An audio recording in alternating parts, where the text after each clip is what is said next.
Dalawang beses sa isang taon binabasa itong binasa ko ngayon. No?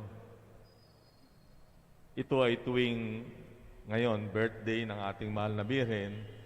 At ang pangalawa ay sa pangalawang araw ng Simbang Gabi o yung December 17. No? Kung maalala nyo, tulog na kayo nun. Kasi nga, sa haba at dami ng mga pangalan, talagang parang nakakabagot at nakakaantok. Lagi kong sinasabi, actually may option ang pari na wag nang basahin yung parte ng mga pangalan. Pero sa ganang akin, pinagtsatsagaan ko ito para nang sa gayon, kung merong buntis sa inyo, ay may makuha kayong pangalan. Na, hindi yun. Hindi yun ang aking dahilan. Ang dahilan ay para mabakas natin ang kasaysayan ng ating kaligtasan. Dahil ipinangako ng Diyos na ang tagapagligtas ay manggagaling sa lahi ni David. Kaya importante na mabakas. At merong iba pang layunin si San Mateo. Bakit inisa-isa niya itong mga taong ito na naging dahilan ng pagkakasilang kay Jesus? At ang isa rito ay, kung mapapasin niyo sa bandang huli, ang naging katuparan ng pagkakaugnay ng Panginoong Yesus kay Haring David ay si Jose. Si Jose yung nasa lineage, hindi si Maria. Okay? Napangasawa, no? Pinakasalan ni Jose si Maria na naging ina ng Panginoong Yesus. Pero it was Joseph who fulfilled the promise through Joseph. Dahil lahi ni Jose. Si Jose ang nasa lahi. At yun nga ang naging katuparan. Pangalawa, pinatutunayan din dito na tunay na tao ang Panginoong Jesucristo. Ito yung isang, siguro mamaya bibigyan ko rin ng pansin. Alam nyo, ang mga pista ni Maria, yung mga pagdiriwang natin sa mahal na Birhen, ay hindi para sa mahal na Birhen lamang. Ulitin ko po. Kung pinatutungkulan o binibigyan man natin ng parangal ang mahal na Birhen, hindi lang dahil sa kanyang kapurihan at kakayanan. Ang lahat ay dahil sa ating Panginoong Jesucristo.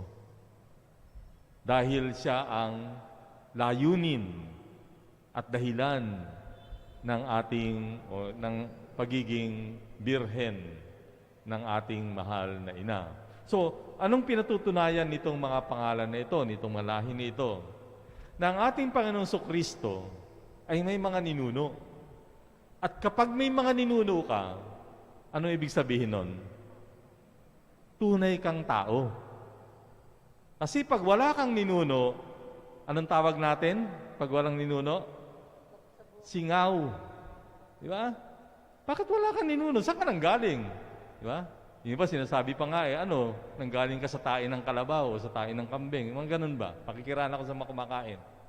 Pero this lineage proves that our Lord Jesus Christ is truly human, and that's part of our faith.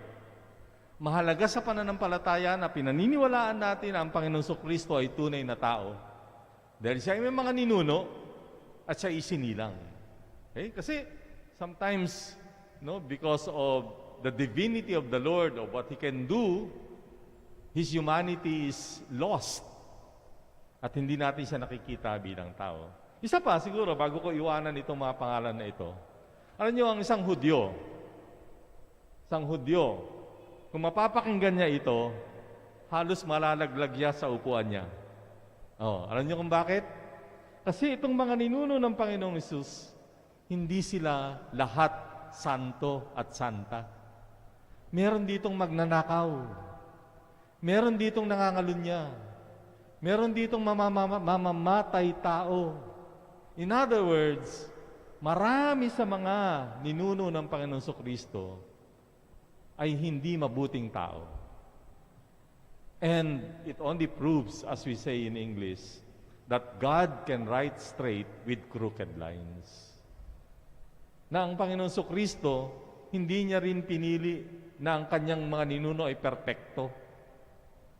Na meron ding kahinaan. That sometimes we're guilty, di ba? Mayroon mga iba sa atin, kinahihiya natin yung ating mga ninuno kasi nga sa mga kasalanang ginawa nila. And yet, compared to our Lord Jesus Christ, I think, His ancestors, those who belong to His lineage, are even worse. And yet, He accepted it. He was part of it. Pero siya ay naging tagapagligtas. Ang mahal na birhen ay naging parte ng pamilya ng Panginoon. At ang ginampanan niyang papel ay mahalaga. Sabi nga natin kanina, itong pagkakasilang ng ating mahal na birhen ang naging hudyat o naging umpisa ng pagsasakatuparan ng planong pagliligtas ng Panginoon.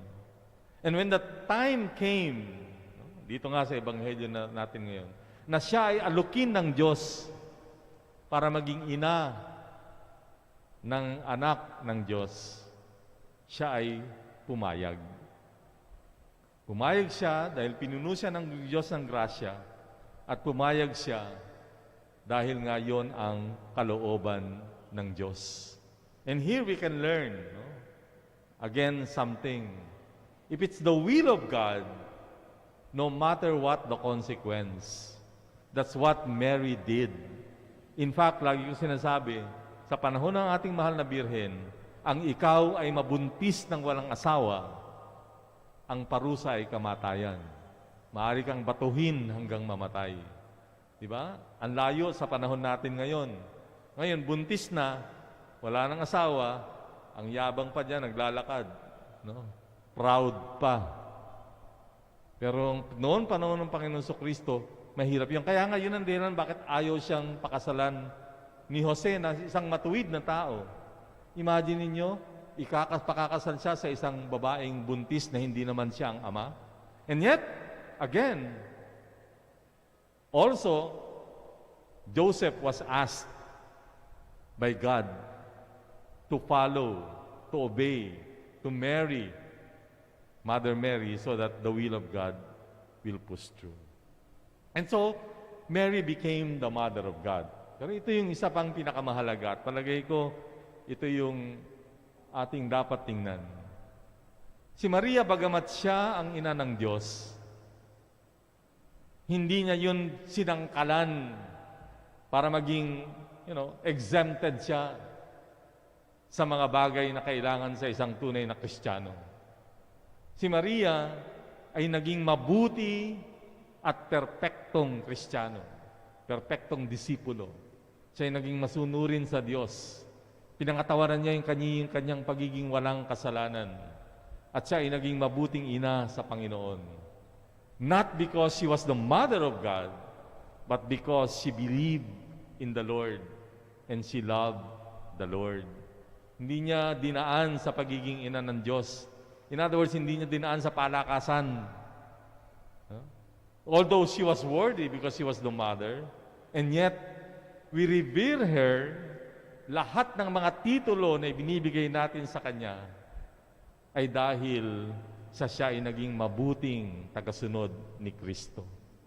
And that's why for every title ng ating Panginoon, meron tayong ibinibigay sa mahal na birhen dahil sa kanyang pagiging mabuting ina. Di ba? Halimbawa, bakit tinatawag nating luklukan ng karunungan ang ating mahal na birhen?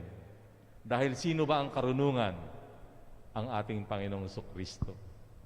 Bakit ba natin siya tinatawag na Reyna ng Langit? Dahil merong hari. Sino yung hari? Ang Panginoong Kristo. She was Reyna because her son is hari. She was luklukan, the seat of wisdom, because her son was wisdom. She was Immaculate Conception because her son is holy and perfect. She was Our Lady of Sorrows because her son was the suffering servant.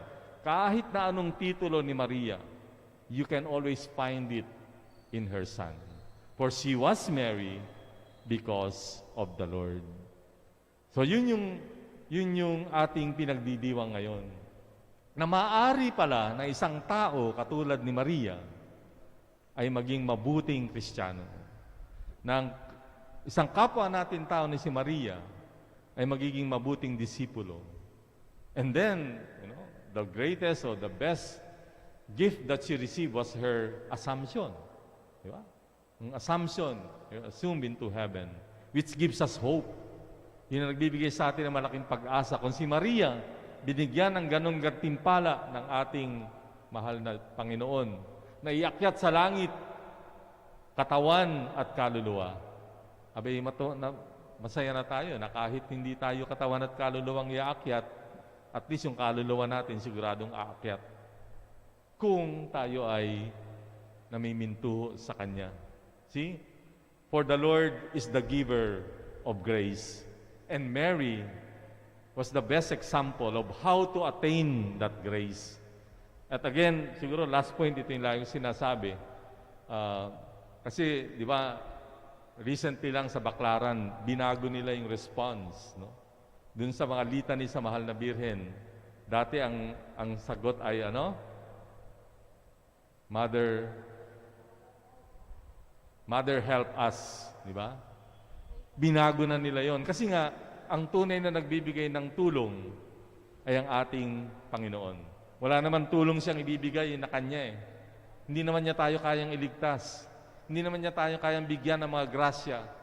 Dahil siya mismo tumatanggap ng grasya. Kaya binago. Di ba?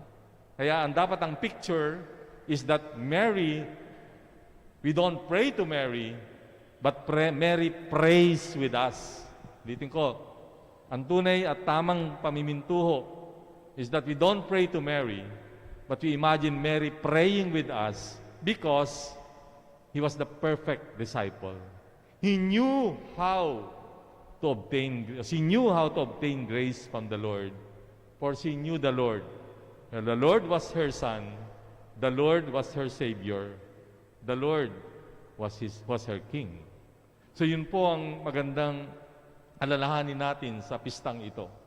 Na hindi tayo iniwan ng Mahal na Birhen, lagi niya tayong sinasamahan, humingi tayo ng gabay, nang sa gayon, ang mga biyaya na gusto natin, na mapapakinabangan natin para sa kaligtasan, ay matamasa natin sa Kanyang pamamagitan, kasama ng mga anghel at mga santo.